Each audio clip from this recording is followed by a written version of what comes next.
Die klanke van sport soos dit hoort te klink as dit reg gespeel word, spesiaal die tennisspeler. Hallo almal en baie welkom by Dekveld Sport. Ek is Arnold Geerts, baie lekker om jou saam met ons te hê, waar jy ook al na ons luister of dan nou ook al na ons kyk. In die ateljee, die hoofuitvoerende bestuurder van die Vodacom Blou Bulle, Edgar Rathbone, en ek wou jou al baie lank al hier hê. Baie dankie vir jou tyd, Edgar, en snaaks is die tweede keer dat ons mekaar vandag sien, vanoggend op televisie, en hier is ons weer. Welkom by ons. Nee, dankie Arnie, is altyd plesier om met jou te gesels en die eerste keer hier so by Pretoria FM, so is lekker. Ek hoop dis nie die laaste keer nie. Nou, ouer gewoonte wat ons doen op Dekveld Sport is, ek doen so 'n paar sportstories en dan vra ek ons gaste om hulle indrukke vir my te gee van een of twee van die stories. So ek weet nie hoe goed jy atletiek ken nie, maar my eerste storie vir vandag is Botswana se Letsile Tebogo het gister die 200 meter veld en die Australiese sensasie Gout ook geklop toe hy na oorwinning gestorm het, en dit was in die Bislett Stadion in Swede, en hy het die 200 in 19.67 sekondes afgelê, en dis beter as Usain Bolt op dieselfde ouderdom. So werklik waar baie goed gedoen, en Tebogo lyk werklik waar goed. Hy is die Olimpiese kampioen, en klein Gout, die Aussie sensasie wat nou nie heeltemal die mas kon opkom nie. Maar is dit nie ongelooflik dat 'n seun van sy ouderdom wat nou net 18 geword het so vinnig kan hardloop? Nee. En selfs Tebogo.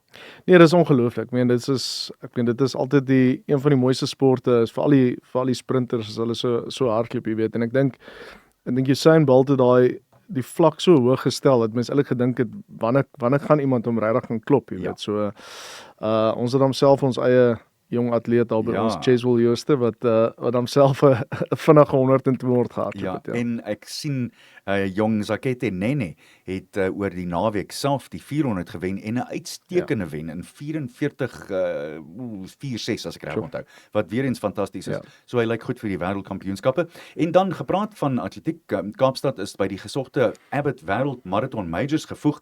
Dis die elite reeks en hulle het dit Woensdag aangekondig. Dis die eerste Afrika wedloop wat dit toe nou voltooi in die kring kan maak. Dit sluit aan by die volgende marathonne: Londen, New York, Boston, Chicago, Berlyn, Sydney en Tokyo.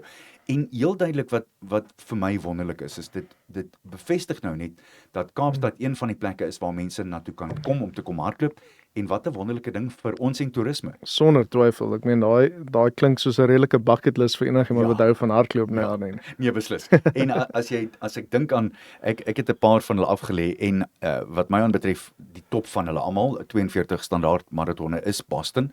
Boston is die oudste van hulle almal, maar Kaapstad is besig om naam te maak, en ek is baie bly daaroor. Ruben van Heerden, rugby, is opgeroep vir die Springbok groep, en hy het Woensdag aand by die span in Johannesburg aangesluit vir hulle voorbereidings vir hulle seisoenopeningswedstryd teen die Barbarians. Dis volgende Saterdag. Die Bokke se wedstryd teen die Babas is om 3:00, en dit word voorafgegaan deur 'n botsing tussen die SA-span en Zimbabwe. Dis 12:00 by die Nelson Mandela Bay Stadion, daaronder in die Oos-Kaap, en dis nou 20 Junie. So die 28-jarige voormalige junior Springbok slot stap in nadat Salman Murad ongelukkig vervang moes wees weens 'n besering. Dis jammer dat so iets gebeur. Ja, Salman was baie ongelukkig die laaste paar jaar, maar is uit die aard van die saak 'n great geleentheid vir Ruben. Hy was 'n jong speler hier by die Bulle gewees, ons ken hom goed. Maar hy gaan ook 'n groot verlies wees vir die Stormers, want hy vertrek nou weer daar, jy weet. So, maar hy's 'n baie goeie speler. Ons is so effens eil op slot, wat die Bokke aanbetref, né? Ons is, maar ek dink nog steeds die kwaliteit van slotte in Suid-Afrika is op so 'n hoë vlak, jy weet. Ruben sal seker al 'n paar toetse vir ander lande gespeel het, jy weet, selfs by ons, as jy nou dink, Roan Orkee is dan nie daar nie, en Kobus Wiese, en dan Roan Vermaak by ons is 'n fantastiese slot, wat enige dag die Springbokke kan speel, jy weet. So, dis gelukkig in die land is daar genoeg kwaliteitsslotte steeds. Ons moet daaroor gesels 'n bietjie later vanaand, want dit is vir my so interessant dat as jy in die spens gaan kyk, mens dink altyd by jouself, nou is daar 3 of 4 beserings vir die top ouens, en nou waar gaan die volgende lot? En as jy sulke name opdiep, dan dink jy, nee, ons is okay, ons gaan alright wees. Vanaand om 9:00 Bafana teen Mexico in die Azteca Stadion. Hoe sien jy daai een? Jong Arnie, ek dink is half poëties dat dit nou weet in Mexico is. Die laaste keer was dit ook so, jy weet, so mens sal hoop, mens gee 'n goeie vertoning en mens kry dieselfde uitslag, ten minste. Ek dink Bafana se voordeel om na die Wêreldbeker te gaan is daar's nie hierdie massiewe verwagtinge soos wat sê maar as die Springbokke wêreldbeker te gaan nie. So jy het eintlik so 'n bietjie vryheid as jy speel. So ek glo hulle sal goeie vertoning doen. Jy weet is uit die aard van die saak nie voor 'n tuiskade nie wat altyd baie moeilik maak. En in die Azteca Stadion gaan jy juis sukkel, nie Korrek, jy weet. So dit is maar die challenge daarso. Het jy hoop vir Bafana? Ek bedoel, kom ons in, ek praat nie van wen nie, ek praat van gaan ons kwart eindstryd haal. Soos ek kyk na ons groep, dink ek daar's 'n wesenlike kans dat ons kan deurmaak. In die eerste wedstryd is maar bepalend in hierdie toernooie gewoonlik, jy weet. So ek kan nie onthou of die wêreldbeker eers rond te 16 toe gaan nie, maar ek glo daar's goeie kans vir dit ten minste. Daar was verskriklik baie spanne in die wêreldbeker. Dink jy dis 'n goeie ding of neem dit weg van die glans? Wat is jou gevoel? Nee, ek dink in sokker is die kwaliteit reg oor die wêreld en so goed dat dit is 'n wêreldsport en dit is gepas dat daar soveel spanne is. Ek dink as jy na rugby of cricket toe gaan en jy maak dit so groot, dink ek water jy hom so 'n bietjie af. Maar ek dink vir sokker is dit deel gepas, ja. Klink wonderlik. Laastens, my gunsteling oor die naweek natuurlik die Comrades Marathon en ek sien verskriklik daarna uit. Ek is gelukkig genoeg om weer aankondiger te wees. Ja. Wat is van jou punt af? Ek weet jy het vir my boodskap gestuur en 4 van jou pelle hardloop. Ja. Hoe is jou betrokkenheid en kyk jy na die Comrades en hoe voel jy daaroor in jou posisie? So Arnie, ek meen ja, soos ek vir jou sê, daar's 'n paar van my vriende wat die naweek hulle eerstes hardloop. So is dit almal hulle debuut? Ja, is net Isal is al tweede een en die res van hulle is almal hulle eerstes. So ek dink hulle is opgewonde en senuweeagtig op dieselfde tyd. Maar ek dink mense het so groot geraak met die Comrades as op TV as kind dat dit so ingekoester is half in die gene van Suid-Afrikaners. Jy weet, my vrou spot my altyd want ek sê dit is nog op my bucket list. Sê maar jy hou nie regtig van hardloop. Ek sê ek weet, maar ek dink dit kan so massiewe mental challenge wees juis omdat jy nie so lief is vir hardloop nie. Dat ek dink dit vir enige mens wat dit klaar maak, moet dit soos 'n massiewe prestasie voel. Dit verander jou lewe. Ja. Sonder enige twyfel. Ek sal jou vinnig bietjie insig gee. So ek het my eerste ene onwettig gehardloop met iemand anders se nommer toe ek 17 was. Ja. Goed. Net my eerste sub 3 marathon gehardloop. So ek het daarom so effens geweet, maar wat weet jy as jy 17 is?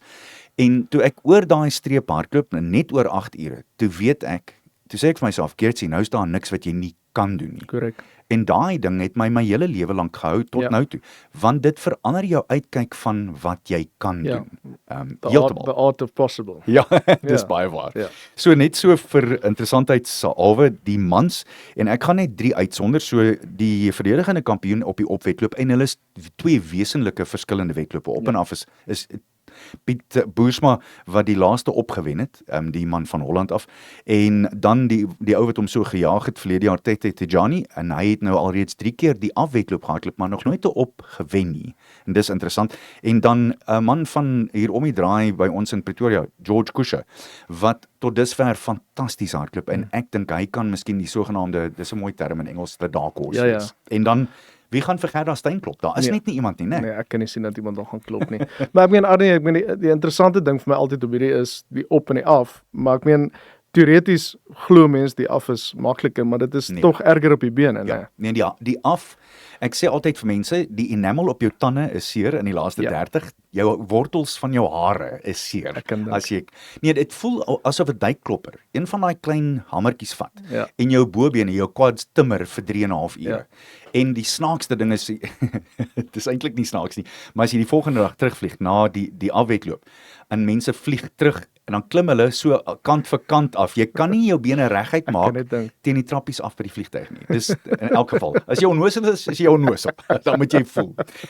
Kom ons kyk gou-gou na waaroor ons regtig hier is, rugby. Ek wil met jou begin aan die ander kant van dinge. En dis heel duidelike vraag wat van self spreek.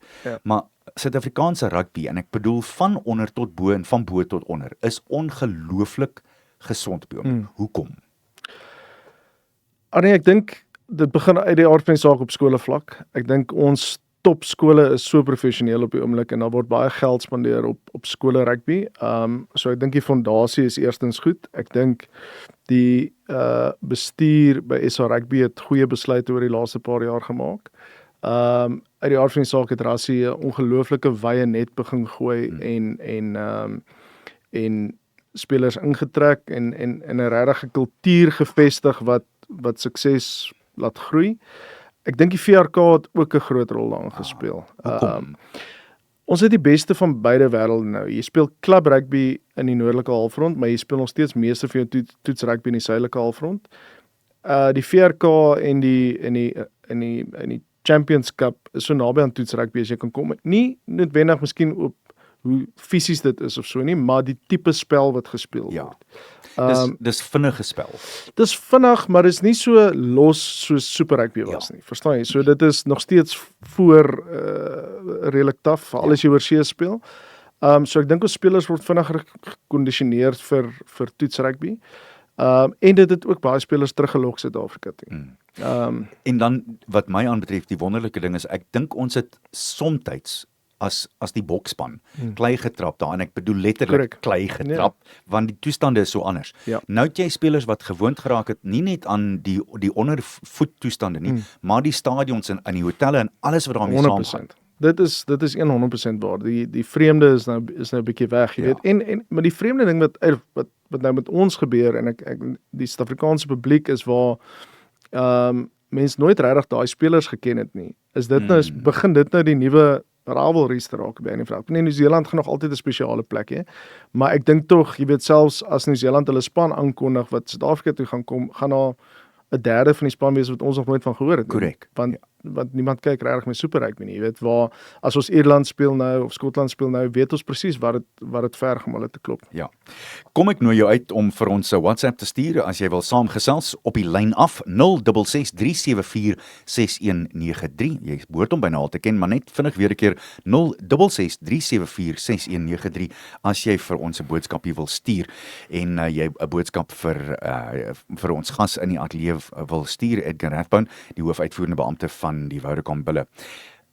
Dis nogal, hierdie is 'n interessante ding, jy het my nou daaraan laat dink. Dink jy, daar's 'n paar Nieu-Seelandse spelers en administrateurs wat lang trane sit en huil omdat ons nie meer 'n deel van hulle lewens is nie? Ek dink so. Ek dink die probleem waarmee hulle sit is dat Australiese spanne en Nieu-Seelandse spanne speel baie dieselfde tipe rugby. So jy word nooit meer in daai fisiese geveg ingeboender soos wat Suid-Afrikaanse spanne dit normaalweg doen nie. Jy weet, so as jy dit net 1 of 2 keer 'n jaar kry, is dit moeilik om daarmee te deel, jy weet. So ek dink dit is 'n groot verlies, is ook verlies aan kykergetalle, TV-getalle, al so die geld is nie wat dit moet wees nie. Ek kan nie dink dit is. Ek meen ek het gister met iemand gepraat hoe sê hulle vir my, wel, die spelers in Australië en Nieu-Seeland verdien nog dieselfde wat hulle 10 jaar terug verdien het. Oef. So ek dink nie dis gesond op die oomblik nie. Maar in die Nieu-Seeland span is altyd 'n gevaarlike span. So gepraat daarvan. Ek het met toere groot geword en dit was iets wat gedomineer het vir weke voor dit gebeur het. Nou is dit terug. Dis 'n wonderlike ding, want dit beteken nou 'n speler soos kom ons sê Jean Drey byvoorbeeld, gaan nou 'n kans kry om teen die All Blacks te speel wat jy nooit andersins sou gekry het nie. Kyk, dit kom met uitdagings. Ek meen so as ons kyk na, so ons het nou gegaan tot in die finaal van die VRK, dan volgens regulasies moet spelers 5 weke rus. En dan moet jy eintlik 3 weke geen kontak en dan mag jy eers kontak kry. So ons moes nou 'n bietjie ons voorseisoen vir die volgende VRK bietjie opbreek en herstruktureer vir die wedstryd wat in die middel sit, jy weet. So maar ons het lank gepraat oor wat se tipe span mens vir daai wedstryd moet kies en my antwoord aan elke op die einde van die dag was, onthou net, hier's ouens wat nooit in hulle lewe teen die All Blacks sal speel nie. So mens kan nie daai geleentheid van hulle weerhou nie. So ons moet net daai aanpassings maak. Ek dink die uitdaging vir die Suid-Afrikaanse spanne gaan wees dat jy gaan nie op vol sterkte wees nie. Want jy gaan nie al jou bokke beskikbaar hê nie. So mens hoop net die spanne kan goed genoeg voorberei wees om 'n proper se toerwedstryd te maak. Laat dit nie was of is soos die Britse Lions toer vorige keer wat dit weghol waar dit lelik geraak het. Ja. Jy weet, so ek dink mens moet eer doen aan die geskiedenis van hierdie toere en dit goed afskop. Maar dis 'n wonderlike plek om te begin en wie beter as om die All Blacks hier te hê. 100%. Verskriklik uit daarna. Ek wil jou terugvat na die begin van jou antwoord vir my eerste vraag. En jy het begin deur te antwoord oor skole rugby en die diepte wat daar is, en dit is sonder twyfel so. Maar toe ek die aankondigingswerk by St. John's gedoen het weer vanjaar, toe begin ons wedstryde optel. Toe kyk ons na 'n span soos 'n Grey span, wat toe in 'n kwessie van 2 weke 5 wedstryde gehad het. So iets in daai lyn. Ja. Dis te veel nie waar nie. Ja, so ek dink ons 'n paar goed wat mense aan moet dink, jy weet. So ek dink ek kry eers die ouers jammer. Want as jy dink aan hoeveel toere en vlugte en al hierdie goed bymekaar tel. Vir jou, Jy weet, so ek het met 'n ouer gepraat by Affies wat binne sy seun is in graad 8. Binne die eerste maand het toere en vlugte hulle R20,000 gekos. Eina. So dit is 'n groot commitment van die ouers om die seuns daar te kry. En dan praat ons nie van oefening toe en terug Nee, en al die ander dinge nie. Korrek, jy weet, so maar dat daar te veel rugby is op die oomblik vir sekere skole is so.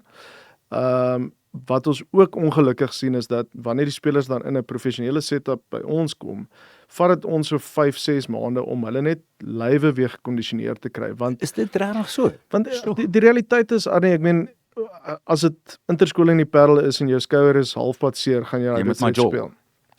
En dit is eintlik die hartseer deel van die hele ding. Maar mens verstaan dit ook, jy weet, daai kinders het een geleentheid om in daai groot wedstryde te speel, jy weet. En hulle wil dit nie opgee nie. Ja. Met ander woorde, tot 'n mate toe neem ek dan aan die kultuur is nie heeltemal wat dit behoort te wees nie, want dan is jy ook nie altyd eerlik met jou afrigter nie. Korrek. Nee. Ja, of ja, ek sal myself nou nie uitspreek daaroor nie. Maar ek dink, jy weet, of daar in die toekoms iets sal wees waar daar regtig net 'n superliga vir skole kom, waar die skole wat dit regtig ernstig vat en baie geld dan gooi net hulle te mekaar speel, want ek dink jy begin in 'n area te kom waar daar risiko's kom vir skole wat dit nog steeds sien as skolesport. Ja. En alhoewel dit 'n groot tradisie is om teen skool X te speel, is daai seuns net fisies op 'n ander vlak op die oomblik wat dit eintlik die veiligheid begin in gedrang sit. Ja. Ons neem vinnig 'n breekie hier op Dekveld Sport en dan gaan ons net hierna verder gesels met Edgar Rathbone van die Vodacom Blou Bulle.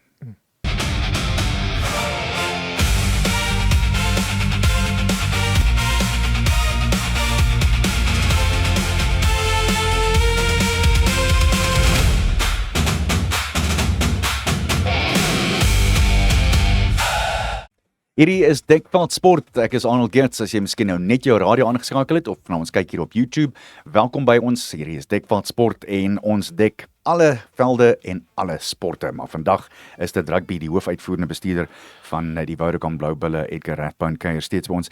Edgar, ons het vlugtig vir Jean-André Rudolph genoem en ek wil weer daarbey aansluit en ons het vanoggend daaroor gepraat toe ons televisie saam was.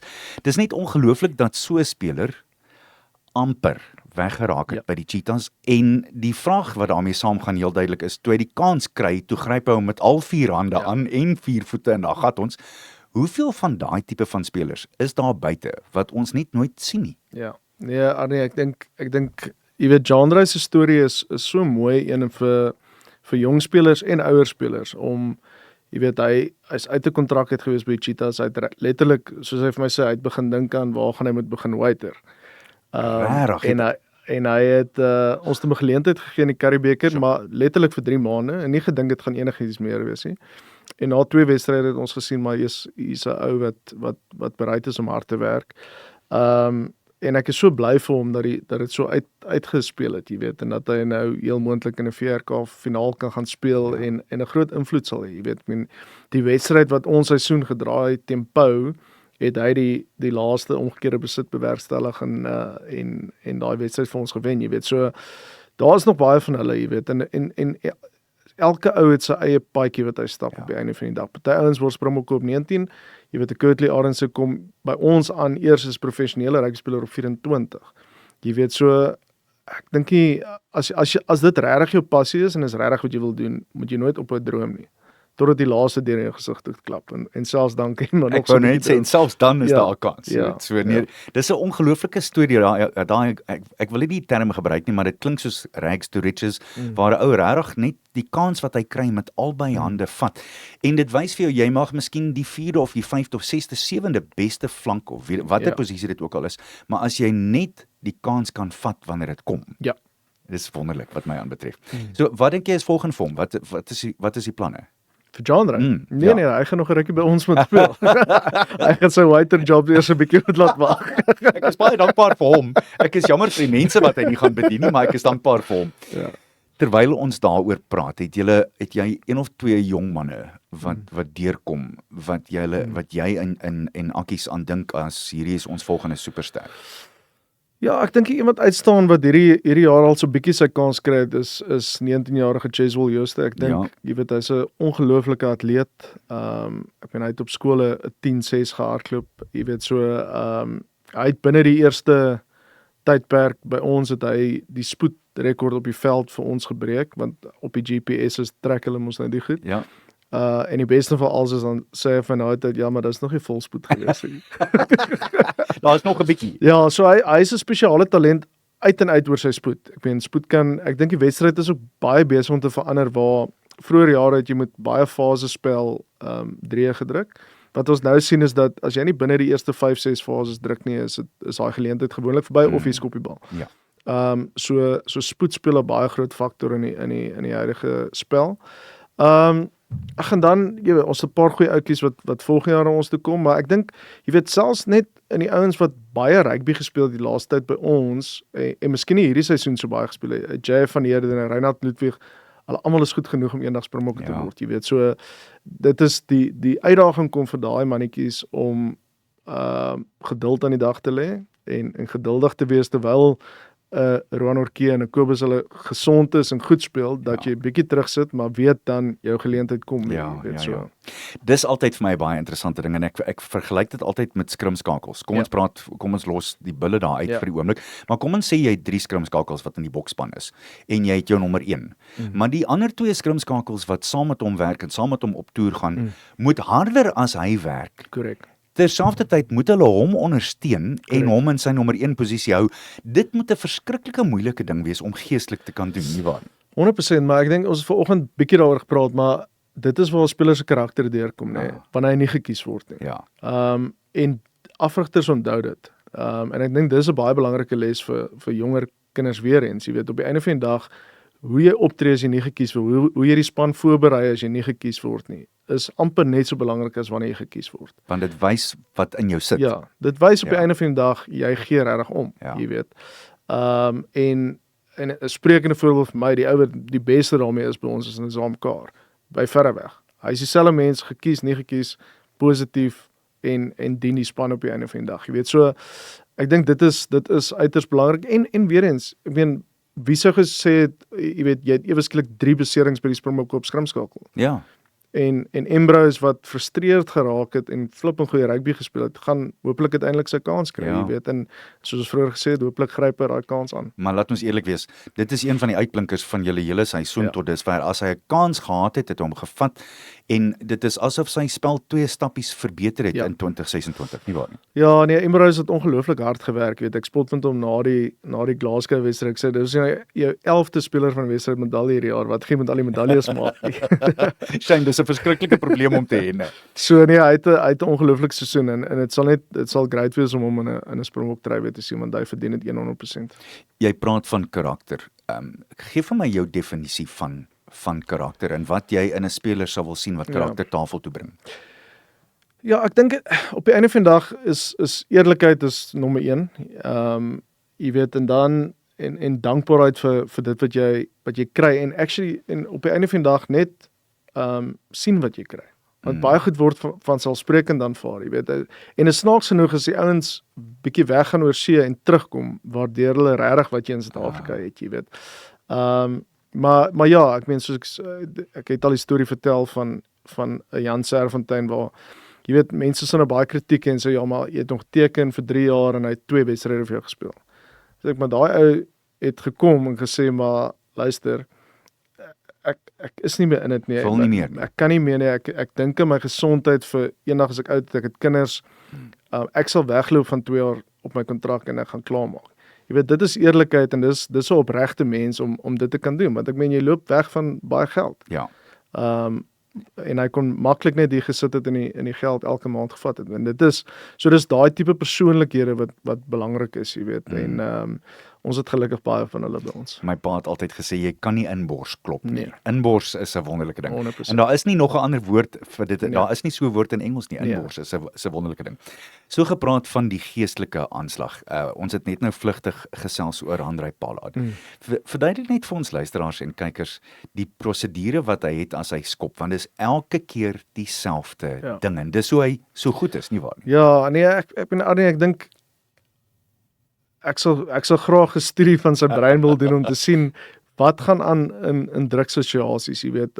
André is maar vir Engels woord, maar mentally so sterk, jy weet. En hy het 'n proses wat hy volg van 'n handdoekie, botteltjie water en sit die 10 neer en skop die bal, jy weet. En ek glo regtig in sy brein, dink hy nie hy kan mis nie en hy hou eintlik van daai groot drukskoppe en nou sal mense sê ja, maar die naweek was dit nie so nie, maar die punt is dat dit hy kom vinnig oor dit en hy weet, luister, volgende week volg dieselfde proses en die resultaat sal beter wees, jy weet. So hy's 'n ongelooflike mens om in die span te hê.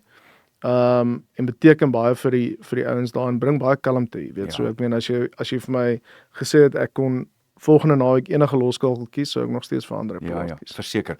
Nee, jy weet, onder die massiewe druk wat deurkom, gaan hy 99.9 kere van die tyd gaan hy vir jou deurkom. Kyk, die ongelooflike of dit wat mense nie op TV sien nie, is dat die naweek, die eerste skop was 'n baie moeilike skop. Ek meen of ons moes geskop het of nie is 'n oop vraag. Die ander twee, daar was 'n redelike wind in Murrayfield gewees. En hy het hom perfek geskop vir die wind, maar hy het hom so goed geskop het hom deur die wind geskop. Okay. So die wind het niks aan die bal gedoen nie. So jy weet, ek meen dit is sulke fyn marges in die spel op die oomblik dat jy weet, maar op TV sien jy dit nie en hy kry baie kritiek daarvoor en ons spot ons die storie was in die media gewees, maar jy weet, toe die spanpraatjie na die tyd in die kleedkamer begin, toe sê hy, boys, julle moet nou vinnig klaar maak, ek moet gaan oefen. Dis 'n lieflike houding om te hê na dit alles, né? Ja. Hoe was Murrayfield vir jou? Jy was daar? Yes, Arnie, ek meen dit was altyd een van my bucket lists om op Murrayfield te wees. Altyd gedink het gaan Springbok in Skotland wees. En om dan 'n bullewedstryd daar te wees en te wen en in die kleedkamer te wees en daai gevoel te kry is ongelooflik. Ongelukkig was die ou met die bagpipe nie bo op die stadion wat Flower of Scotland gespeel het, so mense sal moet teruggaan daarvoor, maar is miskien 'n interessante feit, maar daar net voor jy uit die tonnel uitkom, is daar so 'n knoppie met die Scotland logo op. En as jy die knoppie druk, dan begin die bagpipes en die crowd so in die tonnel te speel, wat nogal 'n ongelooflike gevoel is, ja. My liewe Pel, die gospel sanger, Joe Niemand sê, jy weet wat die definisie van 'n gentleman is. Ja. Dis 'n ou wat die bagpipes kan speel, die doedelsakke kan speel, maar hy doen dit nie. Ons gaan dit daar los, want dit is nog steeds baie mooi as hy Flower of Scotland speel. So, net hierna, na ons breek, dan gaan ons luister na Lisa met die rooi hare se vraag vir Edgar Rathbone. En ek moet sê, dis nogal 'n interessante een. Bly net waar jy is, Dekveld Sport gaan net hierna voort.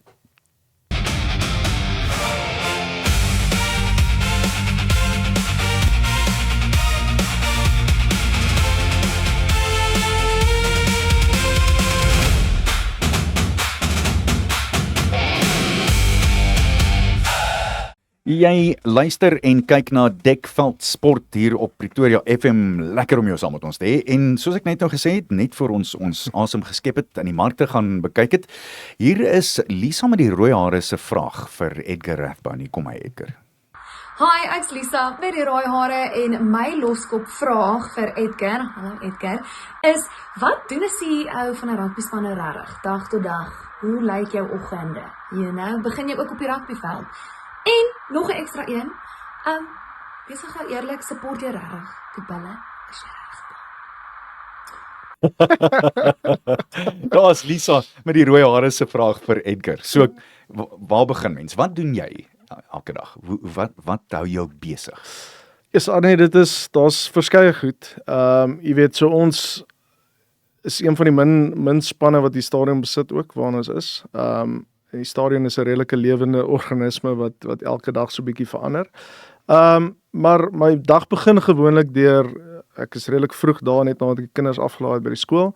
Vertel vir ons gou-gou van jou kinders, terwyl ons So 2 kinders wat op skool is al en dan nog 'n 5 maande oue babatjie. Ja.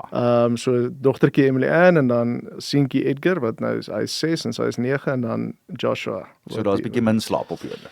Ja, meer vir my vrou ongelukkig as vir my, maar ja, so die slaap is so 'n bietjie dun op die oomblik. Maar ja, so dan kom aan gewoonlik dan bietjie van 'n eerste check-in met die afrigters en kyk wat die planne vir die dag is en alles in plek is.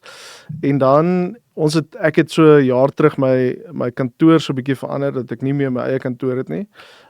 So ek sit saam met my hoof van finansies, Wessel Strydom en Stefan van Herwe, hoof van kommersieel.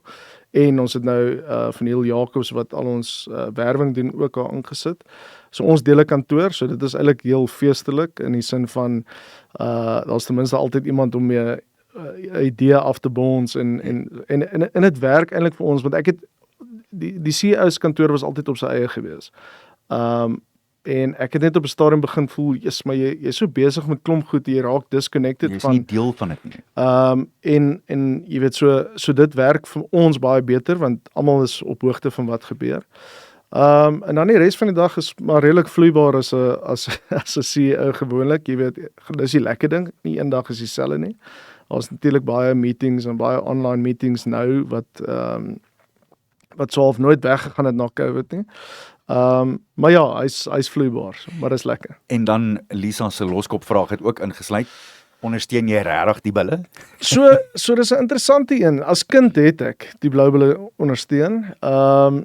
En toe, jy weet, toe mense nou bietjie ouer raak, toe is net van 'n super rugby begin het en ek het in die Oos-Kaap groot geraak en die Oos-Kaap was mos 'n deel van die Sharks se franchise daai tyd. So toe as kind het jy bietjie die Sharks ondersteun. En toe het ek die aard van die saak vir die Lions gaan werk, jy weet, en dan ondersteun jy die span met jou paycheck betaal op die einde van die dag. En ek was bevoorreg om toe weer terug te kom na die bulle toe na die tyd, jy weet. So mense het eintlik maar weer geëindig waar jy begin het. En voel dit soos huis? Dit doen. Nee, Arnie, dit is 'n groot voorreg gewees om hierdie werk te kry 6 jaar gelede.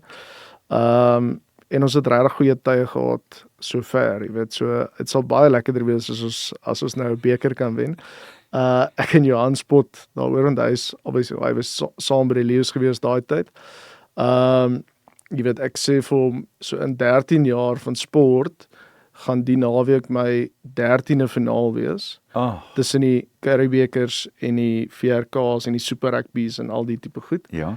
En ongelukkig het ek nog net 3 Currybekers om daarvoor te wys. Net? Nee, maar dis goed genoeg. Maar dit beteken ons 10 keer wat jy ander mense sien die beker gelig het.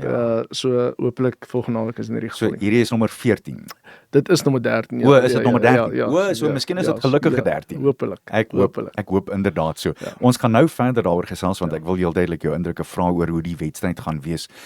Maar wat het dinge vir julle omgedraai tot op hierdie punt? Want laat ons eerlik wees, 'n jaar terug was en selfs so 'n paar maande terug met Akkies, was dit ook redelike troebelwater op die stadion. Ja, nee, Arnie, ek meen dit was ek het vanoggend iets gesien wat gewys het die ranglys op 3 Januarie was ons 11de gewees, 3 wedstryde gewen. Die naweek daarna, toe speel ons Bristol, toe kry ons 60 punte op loftes. Ek onthou. En almal het gesê, maar waarmee is julle besig? Het julle die regte ou aangestel? En ons het die gevoel binne was heeltyd, en ek dink ek het al die storie vir jou vertel van, jy weet, ek het hierdie toevallig daai tyd hierdie video gesien waar die ou praat van as jy 'n blokkie ys in 'n vertrek sit en dit is 26 grade en jy draai dit 1 grade op, gebeur daar niks met die blokkie nie, en jy draai nog grade op, gebeur daar niks nie. En op 32 grade ewe skielik smelt hy. En dit was so 'n gevoel wat ons intern gehad het, is ons word inkrementeel beter, maar ons kry nog nie die resultaat nie, maar as die resultaat gaan kom, gaan dit vinnig kom. En krediet aan Akkies en sy afrigtingspan en die spelers vir dat hulle aanhou glo het in die plan. En ek dink 'n groot deel daarvan is die waardes wat Akkies gevestig het op die einde van die dag, nê. So en ja, gelukkig, jy weet, soos ek sê, omgekeerde besit aan die einde van die wedstryd in Powder was naby. WK na Edinburgh dieselfde ding, jy weet, so dis sulke fyn marges in die spel. En is gelukkig dat dit daarna, jy weet, ek spot altyd met die media ouens dat hulle skryf baie vinnig as jy 7 in 'n ry verloor het, maar nou het ons 8 in 'n ry gewen of 11 uit 12 gewen en dit word nie so baie geskryf. Ja, natuurlik. maar ja, nee, ons is op 'n goeie plek. Wat sê hulle altyd vir mense as hulle vir jou leer op waar sit jy van skryf, moet nooit laat die feite in die spasie kom van 'n goeie storie nie. 100%. So ongelukkig. Kyk, die ander deel wat waar is van sport, as jy moet nooit glo oor hoe sleg hulle sê is, jy moet ook nooit glo hoe goed hulle sê is nie. Ja, daar moet 'n balans wees. Wat verwag jy van die eindstryd volgende Vrydag? Kyk, Arnold, dit gaan uit die aard van die saak 'n taai stryd wees. Leinster is 'n ongelooflike span. Ek dink ons het lesse geleer uit laas jaar se finaal uit. As jy ook gaan kyk na die span wat laas jaar gespeel het en die ouens wat terug is hierdie jaar, jy weet Gerard Steenkamp het nie gespeel nie, Elrich Lou het nie gespeel nie, Cameron Hanekom het nie gespeel nie, Andrei was uit die aard van die saak nie hier nie, Kurtley het nie gespeel nie. So ons voel dit is 'n sterker span as laas jaar met al daai ondervinding daarbey saam. En korrek. En jy weet en ek wil glo dat in 3 finale het jy sekere goed geleer. Ons het goed geleer oor hoe ons moet reis, hoe ons dit moet doen voor die wedstryd. So mens leer uit jou foute uit en mens is groot genoeg om te erken daar is foute gemaak. So ons glo ons het 'n goeie kans. Ek meen maar op die einde van die dag die finale is gewoonlik een beslissing, een bons van die bal en ek glo dit gaan een van daai wedstryde wees. Een geel kaart, een dingetjie wat reg of verkeerd gaan. Dissipline is eintlik maar die ding wat 'n finaal wen. En ek wil nie hê dat jy te veel strategie moet weggee nie, maar wat gaan die strategie wees? Gaan dit oor voor en seker maak dat mense na die besit kyk? Ja, kyk, ek dink soos ek sê, dissipline is nommer 1. Ja. Dit is die heel belangrikste ding. Jy weet rugby bly 'n kontaksport. So as jy vorentoe gaan 1 centimeter verder, as jy hulle terugvat, vat hulle 1 centimeter verder terug. Dit is eintlik so eenvoudig soos dit op die einde van die dag. Al is dit nie so maklik nie, jy weet. So ek dink hoe ons voorspelers 'n oorhand kan kry teen hulle gaan belangrik wees en dan maar net op druk oomblikke die regte besluite maak. Ek kan nie vir jou genoeg dankie sê vir jou tyd nie en ek eerlikwaar dis my altyd 'n groot eer. Ek leer altyd as ek met jou onderhoud voer, dis my briljant. Sterkte vir jou in die span en ek dink ek praat volgens al ons luisteraars op Pretoria FM as ek sê ons hou vir julle ongelooflik sterk duime vas. Dankie Arnie, is altyd lekker. Edgar Rathbone, die uitvoerende hoofbeampte van die Vodacom Bulle, net hier op Dekveld Sport. Ek hoop jy het dit geniet. Ek het beslis tot volgende week toe, selfde plek, selfde tyd. Sien jou dan, mooi bly.